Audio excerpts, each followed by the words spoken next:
Okay, this is a video specifically about the chain rule. Okay, so the chain rule, this is an interesting concept.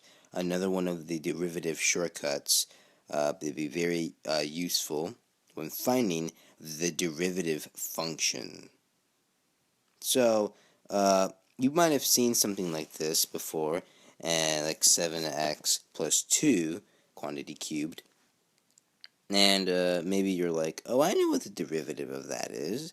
Maybe you're like, oh, the derivative of that, duh. It's, when we have 7x plus 2 cubed, where do we start? Oh, well, we start with f of x equals 7x plus 2 cubed, right? Well, this is pretty simple, right? You just do the power rule. So we're going to bring down the 3, which is in the power, and we get 3 times 7x plus 2. 3 times 7x plus 2 squared, because then you decrease the exponent by 1, right? And you're like, yeah, that's my answer.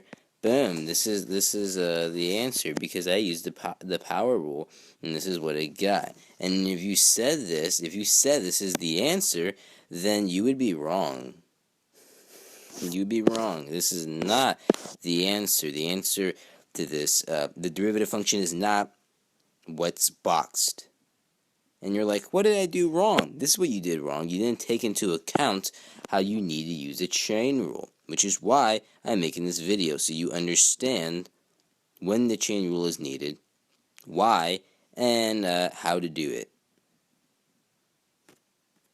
So here's the chain rule. I split it up into 2 slides here. This is the first slide, talking about the chain rule. If you have the inside of a function that has a derivative that's not 0 or 1, that's a problem. What do I mean by that's a problem? I mean that you're going to need to take the inside into account. Here, we didn't even look at the fact that 7x plus 2, the inside of this function, has a derivative. We didn't even think about that. And we need to think about that because it has a derivative that's not 0 and not 1. And that's what's important. So, if you have an inside derivative, as they call it, the derivative of the inside of your function, if you have an inside derivative that is not 0 or 1, you got to differentiate the inside and multiply it by the derivative of the outside. So, in other words, the derivative function is the derivative of the outside times the derivative of the inside. When you have to use the chain rule, this is what the derivative function will be equal to. The derivative of the outside times the derivative of the inside. You work, as I read here at the bottom, you work from outside in. That's very important. Okay, how about we go back to that example I had earlier and see if we can do the problem now. How about I see if you can do the problem now? So we're back to where we started with before we took the derivative because we were wrong. So back to where we started. What is f prime of x? Pause the video. I just want to see if you can do this without me, without any further instruction from me. Pause the video. Okay, this is how you do the problem. So, the derivative of f of x, in this instance, f prime of x, we were right starting with the power rule. You can use the power rule here. That's not, we were right in doing that. There's nothing wrong about that. This is good. The problem is that we forgot to take something else into account. The inside derivative. So we need to take a look at this function and notice if there are any inside derivatives. So I'm going to pull out the boxes, the box tool, which is really cool. We need to look for the inside and outside of this function in order to even, before we can start talking about inside derivatives or the derivative of the inside, we need to find out what the inside of the function is anyway, right? So this is the whole function is just f of x equals 7x plus 2, right? 7x plus 2 cubed. So, the whole function. So, what you can do is, I'm going to draw a box around the inside of this function. 7x plus 2, this is the inside. And so the outside would thus be this, the 3 there. That is the outside. Why is this important? Because you'll see as we go further with this chain rule idea, you'll see why finding out what's the inside and what's the outside is important. So, because we know that the inside is 7x plus 2, in other words, before we can, if we're plugging in a number in for f of x equals 7x plus 2, if we're plugging in a number for 7x plus 2 cubed, you could first have to compute everything in the inside first, the box. You have to compute everything in the inside first, then you can do what's on the outside. That's what it means to have an inside and outside. So, because the inside of the function is 7x plus 2, now we have to look at that and see if it has a derivative that's not 0 or 1. Because this is what's explained here on this slide. And it does have a derivative that's not 0 or 1. The derivative of 7x plus 2 is 7. So, that means that we have to take it into account, and we're going to have to use the chain rule here, because the derivative of the inside is not 0 or 1. So, we got to multiply the inside derivative by the derivative of the outside, or the derivative of the whole function. What you would normally think the derivative might be. Now you gotta multiply that by the inside of the function. It's not as simple as you thought it would be. So here, as we said, the inside of the derivative function is 7, right? So we're gonna multiply this by 7. And then we end up getting 21 times 7x plus 2 squared. And that is the inside of your function being taken into account. And that is your answer.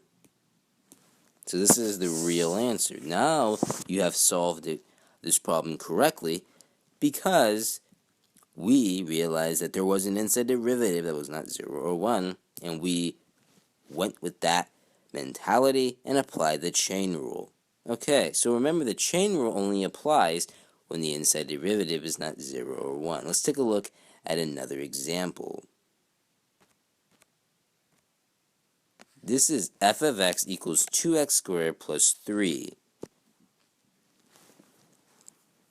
So, let's do this problem using derivatives. So, chain rule specifically.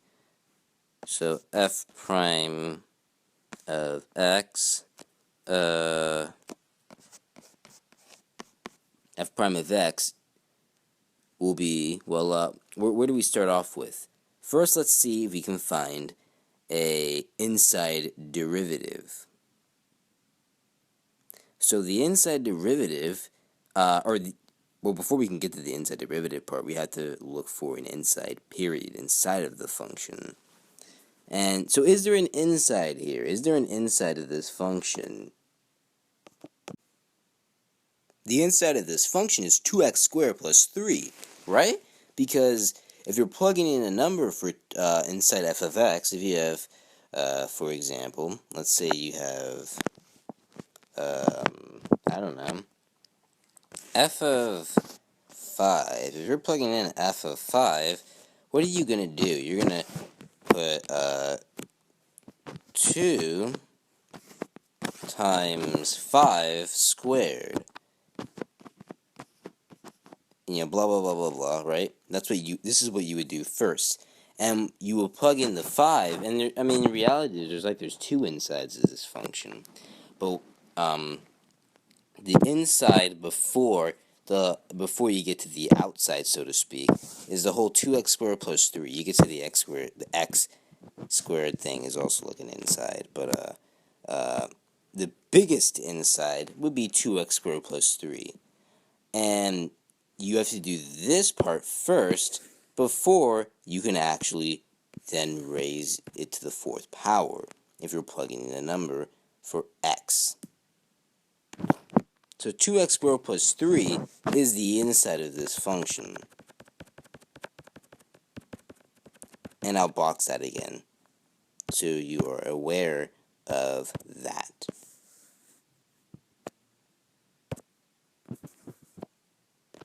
So, okay, that's the inside. Now let's just take the derivative as if we weren't worried about, as if we know there's no such thing as inside derivatives. Let's not worry about the whole inside derivative thing. Let's just take the derivative as if, it's a regular derivative. And so we would do power rule. 4 times 2x squared plus 3 cubed. And then you're left with an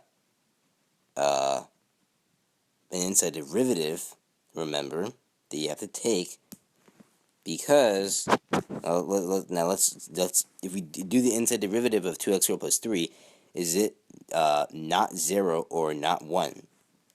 Well, it's actually 4x. It's actually not constant at all, right?